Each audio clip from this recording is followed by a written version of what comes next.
بسم الله الرحمن الرحيم. أهلا بحضراتكم في قناة هيلث لايف. النهاردة هنتكلم عن فوائد الفول السوداني وفقا لدراسات موقع هيلث ويكنت. الفول السوداني بيقوم بعلاج الأمراض الآتية إن شاء الله. مرضى السكر، أظهرت الدراسات إن مرضى السكر بعد تناولهم كمية من الفول السوداني إن الفول السوداني بيدخل في علاج مرضى السكر عن طريق إن هو بيقوم بتظبيط مرض السكر وتظبيط السكر في الدم. رقم اتنين، حصوات المرارة.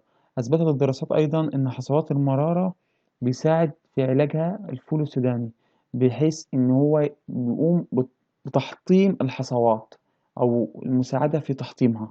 رقم تلاتة، الاكتئاب. الفول السوداني بيساعد في علاج الاكتئاب عند الأشخاص اللي عندهم اكتئاب. رقم أربعة، تقوية الذاكرة.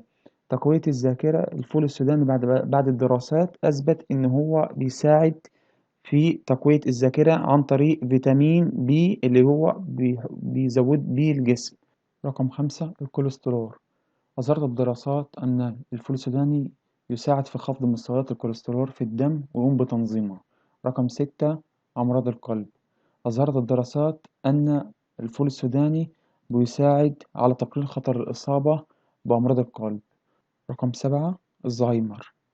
أثبتت الدراسات أيضا أن الفول السوداني يحمي ضد التدهور المعرفي المرتبط بتقدم في السن مثل الزهايمر، عشان هو غني بفيتامين بي 2. رقم 8، السرطان. والدراسات أثبتت أيضا أن الفول السوداني واحد من الأطعمة التي تكافح الخلايا السرطانية وتقلل فرص انتشار المرض في الجسم. رقم 9، السمنة.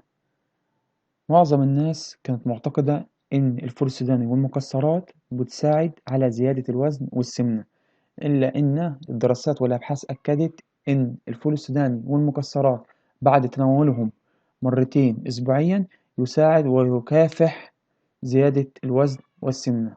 وبكده تكون انتهت حلقتنا النهاردة، والسلام عليكم ورحمة الله وبركاته.